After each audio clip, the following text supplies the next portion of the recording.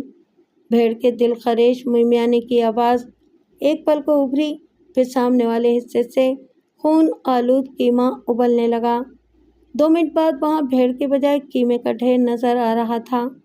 شیرازی کا دل دھڑک رہا تھا، لیکن اس کے چہرے پر خوف یا دہشت کی کوئی علامات نہیں تھی۔ ہم نے ان سر بلند پہاڑوں کے اندر رہ کر بھی تھوڑی بہت ترقی کر لی ہے۔ جبل خان نے معنی خیز انداز میں مسکراتے ہوئے کہا، ہم زبان کے دھنی ہیں، لیکن جو ہمارے ساتھ دھوکہ اور فریب کرتا ہے ہم اس کا وجود مٹا دیتے ہیں۔ انسانی زندگی ہمارے لیے بھی بہت قیمتی شے ہے، لیکن جب قیمت کی ادائیگی میں بددیانتی شامل ہو جائے تو ہم ہر طرح سے اپنے ہاتھ صاف کر لیتے ہیں۔ ذرا غور کرو، اگر اس بھیڑ کا قیمہ ہم بلندیوں سے وادیوں کی طرف اچھال دیں تو پھر باقی کیا ثبوت رہ جائے گا؟ میرا خیال ہے کہ تم نے بے وجہ ایک بھیڑ کی قربانی پیش کی، شیرازی نے ٹھوس لہجے میں کہا۔ مجھے مسز جیمز کو ایک نظر دکھا دو، اس کے بعد ہی کوئی پیش رفت ممکن ہو سکے گی۔ جبل خان نے شیرازی کے لب و لہجے کو غور سے محسوس کیا، پھر دوسرے سیاہپوش کو اشارہ کیا جو کسی روبوٹ کی طرح پلٹ کر چٹانوں کے پیچھے غائب ہو گیا۔ لیکن وہ جب دوبارہ اندر داخل ہوا تو ایک حسین و جمیل عورت اس کے ہمراہ تھی۔ شیرازی نے اپنے ہونٹ سختی سے کھینچ لیے۔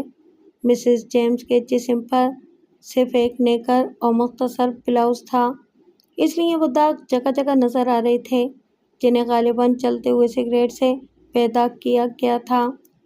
مسز جیمز کی حالت خاصی ابتر تھی، اس کی شربتی آنکھوں میں شراب کی تلچھٹ کے بجائے موت کے سائے کپ کپا رہے تھے۔ وہ سہمی سہمی نظر آ رہی تھی۔ شیرازی کو دیکھ کر اس کی نگاہوں سے سوالات جھلک رہے تھے۔ مجھے خوشی ہے کہ تمہارے بڑوں نے ہماری شرائط ماننے میں زیادہ دیر نہیں کی، ورنہ مسز جیمز کی واپسی کا طریقہ کار کیا ہوگا؟ شیرازی نے جبل خان کی بات کو نظر انداز کرتے ہوئے سپاٹ آواز میں دریافت کیا۔ یہ ہماری مرضی پر منحصر ہے، لیکن ہمارا وعدہ ہے کہ جس روز آدھی رقم ہمیں موصول ہوگی اس کے 24 گھنٹے کے اندر اندر ہم اس قابل نفرت فرنگن کو اس کے سفارت خانے تک پہنچا دیں گے۔ مجھے تم سے کچھ ضروری بات کرنا ہے، مسز جیمز نے شیرازی سے انگریزی میں کہا۔ کیا کہہ رہی ہے؟ جبل خان دھاڑا۔ خبردار جو ایک دوسرے سے بات کی۔ شیرازی خاموش رہا۔ جبل خان کو باور کرانے کا یہ موقع نہیں تھا کہ اس کے انتخاب کی وجہ وہ کارنامے ہیں جنہیں اس نے جان ہتھیلی پر رکھ کر انجام دیا تھا۔ حالات نے اس پر پابندیاں عائد کر دی تھیں جنہیں وہ توڑنے کا اختیار نہیں رکھتا تھا۔ بہرحال اس نے نگاہوں میں مسز جیمز کو مطمئن رہنے کا اشارہ کیا، پھر قدم اٹھاتا ہوا عقوبت خانے سے باہر آ گیا۔ جبل خان کے ہونٹوں پر بڑی فاتحانہ مسکراہٹ رقص کر رہی تھی۔ پھر 1 گھنٹے بعد ہی شیرازی نے فون کے ذریعے مسز جیمز کے زندہ سلامت ہونے اور رقم کی پہلی قسط کی ادائیگی کے سلسلے میں اپنے اعلیٰ افسران سے گفتگو کی تھی۔ جبل خان اس گفتگو کے دوران مسلسل اس کے سر پر مسلط رہا تھا۔ اس کے تیور بار بار تبدیل ہو رہے تھے۔ بظاہر وہ مطمئن ہی نظر آ رہا تھا۔ 3 روز بعد انسپکٹر شیرازی کو پشاور میں اس کے ہوٹل تک پہنچا دیا گیا۔ واپسی کے دوران اسے بے ہوشی کی کیفیت سے دوچار نہیں کیا گیا تھا، صرف اس کی آنکھوں پر پٹیاں باندھی گئی تھیں۔ جبل خان اور اس کے 2 ساتھی جیپ میں اس کے ساتھ سفر کر رہے تھے۔ طویل اور تھکا دینے والے سفر کے بعد وہ اپنے کمرے میں داخل ہوا تو اسے یوں محسوس ہوا جیسے وہ دوزخ سے نکل کر جنت میں آ گیا ہو۔ لیکن جبل خان کا ایک نائب دوزخ کے دروغہ ہی کی طرح اس کے سر پر سوار تھا۔ جبل خان اور اس کا دوسرا ساتھی ہوٹل کے دوسرے کمرے میں ٹھہرے ہوئے تھے۔ شیرازی نے سب سے پہلے غسل کیا، پھر کپڑے تبدیل کرنے کے بعد اس نے راحلہ کو فون کرنا چاہا، لیکن جبل خان کے نائب شیر خان نے اسے سختی سے منع کر دیا۔ خان کا حکم ہے کہ تم فون کو ہاتھ نہیں لگاؤ گے، اس کے لہجے میں سفاکی تھی۔ کمرے میں آنے کے بعد اس نے اپنا ریوالور نکال لیا تھا جو اس وقت بھی اس کے ہاتھ میں موجود تھا۔ میں اپنی بیوی سے بات کرنا چاہتا ہوں، شیرازی نے اسے گھور کر کہا۔ تمہیں اگر کسی قسم کا شبہ ہے تو نمبر تم ملا دو، زیادہ بات مت کرو۔ میں خان کے حکم کے بغیر تم کو فون کرنے کا اجازت نہیں دے سکتا۔ شیرازی بل کھا کر رہ گیا، پھر اس نے شیر خان سے کوئی بات نہیں کی، بستر پر لیٹ کر آنکھیں بند کر لیں۔ انداز ایسا ہی تھا جیسے وہ تھکن کی وجہ سے کچھ دیر آرام کرنے کا خواہش مند ہو، لیکن اس کا ذہن پوری طرح جاگ رہا تھا۔ مان ٹیلی فون کی گھنٹی نے اسے چونکا دیا۔ اس سے پہلے ہی شیر خان نے لپک کر ریسیور اٹھایا اور کچھ سن کر اسے شیرازی کو دیا۔ ایک نامعلوم آواز نے بتایا کہ مسز جیمز کے زندہ سلامت ہونے پر 50 لاکھ روپے اغوا کرنے والوں کو پہنچا دیے گئے ہیں۔ بقیہ 50 لاکھ کے لیے کہا گیا ہے کہ یہ رقم پشاور میں شیرازی کو پہنچا دی جائے گی۔ مسز جیمز کی بازیابی کے بعد وہ اغوا کرنے والوں کو ادا کر دی جائے گی۔ فون کال کرنے والے نے اپنا تعارف نہیں کرایا تھا، بس اتنا بتایا تھا کہ وہ انٹیلیجنس ایجنسی کا عہدیدار ہے۔ شیراز سوچ رہا تھا کہ بقیہ رقم کی ادائیگی کے لیے خاص طور پر پشاور ہی کا انتخاب کیوں کیا گیا۔ مسز جیمز کی بازیابی کے بعد باقی رقم بھی اسی ذریعے سے جبل خان تک پہنچائی جا سکتی تھی، جس طرح پہلی قسط کی ادائیگی ہوئی تھی۔ خاصی دیر تک وہ مختلف زاویوں سے ایک ایک نقطے پر غور کرتا رہا، پھر اچانک ایک خیال نے اسے چونکا دیا۔ کہیں ایسا تو نہیں کہ پروگرام میں تبدیلی اس وجہ سے عمل میں آئی ہو کہ حکومت کے بڑوں نے سر جوڑ کر کوئی اہم فیصلہ کر ڈالا ہو۔ منشیات کی لعنت نوجوان نسل کو خون کی طرح چاٹ رہی تھی، جس کے ستے باب کی خاطر حکومت کی سطح پر ہر ممکن کوششیں جاری تھیں، لیکن کچھ مفاد پرست لوگ اس مذموم کاروبار کی بے خونی کرنے کے بجائے اسے پھیلانے کی خاطر نت نئی راہیں پیدا کر رہے تھے۔ روانگی سے پہلے اس نے یہ بھی سن لیا تھا کہ مسٹر جیمز نے اپنی بیوی کی بازیابی کے بعد کوئی اہم فیصلہ کرنے کا عزم کیا تھا۔ تم کھانے میں کیا پسند کرو گے؟ اچانک شیر خان نے سوال کر ڈالا۔ کیا مطلب؟ شیرازی نے ناگواری کا اظہار کیا۔ کیا ہم نیچے جا کر ڈائننگ ہال میں؟ زیادہ ہوشیار بننے کی کوشش مت کرو، شیر خان نے اسے کھا جانے والی نسلوں سے گھورا۔ کھانا ہم اپنے کمرے میں ہی کھائیں گے۔ شیرازی نے کسی خاص ڈش کا نام نہیں لیا۔ میرا خیال ہے کہ اب تم لوگ میرے ساتھ ناانصافی کر رہے ہو، شیرازی نے کچھ سوچ کر دوستانہ لہجہ اختیار کیا۔ باقی رقم ہمارے ہاتھ میں آ جائے تو انصاف بھی کریں گے۔ شیر خان کا لہجہ معنی خیز تھا، اس میں درستی بدستور تھی۔ شیرازی کی رگوں میں دوڑتے ہوئے خون کی حدت تیز ہو گئی۔ اس کے ذہن میں یہ شبہ پہلے بھی سر اٹھا چکا تھا کہ جبل خان اپنا مقصد پورا ہو جانے کے بعد اس کے ساتھ کوئی کمینگی ضرور کرے گا۔ جو لوگ حکومت سے بغاوت کر سکتے ہیں وہ کسی فرد واحد کو شمار کرنے کی زحمت نہیں کرتے۔ اس نے ایک دو بار جبل خان کی آنکھوں میں خون سے لکھی وہ تحریر بھی پڑھی تھی جس میں اس کی موت کا پیغام درج تھا۔ کیا سوچ رہے ہو انسپکٹر؟ شیر خان نے اس کی بدلتی رنگت کو محسوس کرتے ہوئے دریافت کیا۔ میں نے شاید اس مشن پر آمادگی کا اظہار کر کے حماقت کی تھی، شیرازی نے بیزاری کا مظاہرہ کیا۔ میں سمجھا نہیں، شیر خان نے پہلو بدل کر اسے بہت غور سے دیکھا۔ جبل خان کو پورے 1 کروڑ کا فائدہ ہوا، لیکن مجھے کیا ملا؟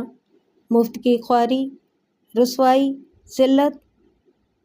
بہت جلدی تم کو اپنی عقل مندی معلوم ہو گیا، شیر خان نے مذاقہ اڑانے کا انداز اختیار کیا۔ شیرازی ہاتھ ملتا ہوا اٹھ گیا۔ اس کے چہرے پر شدید الجھن نظر آنے لگی۔ کمرے میں ٹہلتے ہوئے وہ بار بار اپنا نچلا ہونٹ اس انداز میں کاٹنے لگتا تھا جیسے وہ جوئے میں کوئی لمبی رقم ہار گیا ہو۔ شیر خان محتاط انداز میں اس کو گھورتا رہا اور پھر کچھ توقف سے بولا، تم چاہو تو اب بھی اپنا نقصان پورا کر سکتے ہو۔ کیا مطلب؟ خان سے وفاداری کا قسم کھا لو، شیر خان نے مدھم آواز میں کہا، بہت فائدے میں رہو گے۔ اتنی جلدی میں کوئی فیصلہ مت کرو، شیر خان نے اسے ہموار کرنے کی کوشش کی۔ خان کو تم جیسے آدمیوں کی ضرورت ہے۔ میں تمہاری سفارش کر سکتا ہوں، لیکن بدلے میں تم کو میرے حصے کا خیال رکھنا ہوگا۔ شیرازی نے پر امید نظروں سے شیر خان کو دیکھا۔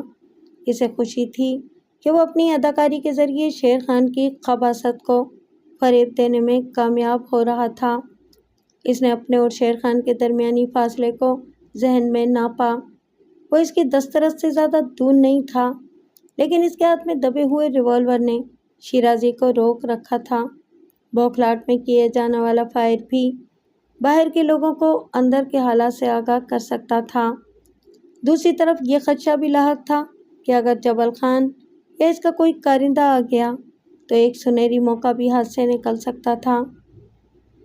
میرا مشورہ ہے کہ کچھ مت سوچو، شیر خان نے اس بار رازداری سے دبی زبان میں کہا۔ خان کے تابع دار بن جاؤ، فائدے میں رہو گے۔ اس طرح تم اپنی بیوی کی شکل بھی دوبارہ دیکھ سکو گے، کیا سمجھے؟ شیر خان کے آخری جملے نے شیرازی کے شبہات کی تصدیق کر دی۔ اب زندگی کی خاطر اس کے پاس موت سے جنگ کرنے کے سوا کوئی چارہ نہیں تھا۔ اس کا دل گواہی دے رہا تھا کہ رقم کے دوسرے حصے کی ادائیگی میں جو تبدیلی کی گئی تھی وہ کسی منصوبے کے تحت پلان کیے گئے آپریشن کا پیش خیمہ ہی ثابت ہوگی۔ گزرتا ہوا ایک ایک لمحہ اس کے لیے بہت قیمتی تھا۔ ایک ثانیے کے لیے وہ شیر خان کو نگاہوں ہی نگاہوں میں تولتا رہا، پھر اس نے تھکے ہوئے انداز میں سر جھکایا۔ لیکن اس کے بعد جو کچھ ہوا وہ اس کی مرضی کے عین مطابق تھا۔ شیر خان اس کے چہرے کے تاثرات کے فریب میں آ چکا تھا۔ وہ اس کی جانب سے غلط فہمی کا شکار ہو گیا اور وہی ایک لمحہ اس کے چہرے پر قیامت بن کر ٹوٹا تھا۔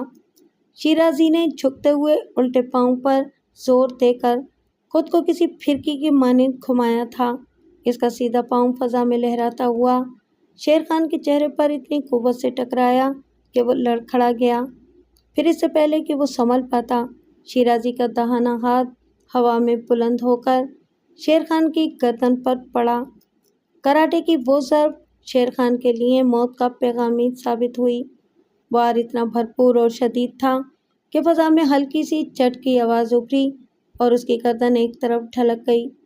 شیرازی نے سب سے پہلے اس کے ریوالور پر قبضہ کیا، پھر اس کی ٹانگ پکڑ کر گھسیٹتا ہوا غسل خانے کے اندر تک لے گیا۔ شیر خان کی طرف سے فارغ ہونے کے بعد وہ کسی اگلے اقدام کے بارے میں غور کر ہی رہا تھا کہ دروازے پر ہونے والی دستک نے اسے چونکا دیا۔ برق رفتاری سے اس نے فرش پر گری ہوئی کرسی کو سیدھا کیا، ریوالور کو جیب میں ڈالا اور آگے بڑھ کر دروازہ کھول دیا۔ اس نے طے کر لیا تھا کہ خطرے کی صورت میں وہ مرنے سے پہلے کم سے کم 6 دشمنوں کو موت کے گھاٹ اتار دے گا، مگر اسے کسی خطرے کے بجائے ہوٹل کے بیرے کا سامنا ہوا جو کھانے کی ٹرے لیے موجود تھا۔ وہ بیرے کو راستہ دینے کی خاطر ایک طرف ہٹ گیا، لیکن بیرے کے اندر داخل ہوتے ہی اس نے دروازے کو دوبارہ اندر سے بولٹ کر دیا۔ ریوالور کو جیب سے نکال کر اس نے ٹرائگر پر اپنی انگلی جما لی۔ اس کی عقابی نظریں بیرے پر مرکوز تھیں۔ بیرا ٹرے میز پر رکھ کر پلٹا تو اس کی آنکھیں حیرت سے کھلی کی کھلی رہ گئیں۔ وہ اپنی جگہ ٹھٹک کر رک گیا۔ شور مچانے کی کوشش مت کرنا، ورنہ تمہاری موت پر مجھے کوئی افسوس نہیں ہوگا، شیرازی نے سپاک لہجے میں کہا۔ تمہارے ساتھ کمرے میں ایک آدمی اور بھی تھا؟ بیرے نے خوفزدہ ہونے کے بجائے دبی زبان میں سوال کیا تو شیرازی چونکے بغیر نہ رہ سکا۔ کون ہو تم؟ اس نے سرسری انداز میں سوال کیا۔ Captain Khawar from military intelligence, بیرے نے آہستہ سے جواب دیا، پھر پوچھا، شیر خان کہاں گیا؟ غسل خانے میں، شیرازی نے کہا۔ وہ فوری طور پر اس کے ایجنسی کا آدمی ہونے کی بات پر یقین کرنے پر آمادہ نہیں تھا۔ جبل خان اور اس کے ساتھی تمہارے ہمراہ یہاں آئے تھے، مگر ہماری نظر ان دوسرے افراد پر بھی ہے جو باقی رقم کی ادائیگی کے پروگرام میں تبدیلی کے بعد یہاں پوزیشن سنبھال چکے ہیں، کیپٹن خاور نے کہا۔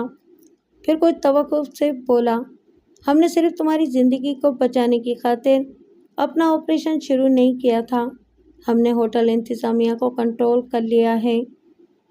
اب کیا پروگرام ہے؟ شیرازی نے دھڑکتے ہوئے دل سے پوچھا۔ کیپٹن خاور نے شیرازی کی بات کا جواب دینے کے بجائے آگے بڑھ کر ریسیور اٹھایا اور رابطہ قائم ہونے کے بعد اپنی دستی گھڑی پر نظر ڈالتے ہوئے بولا، کیپٹن خاور،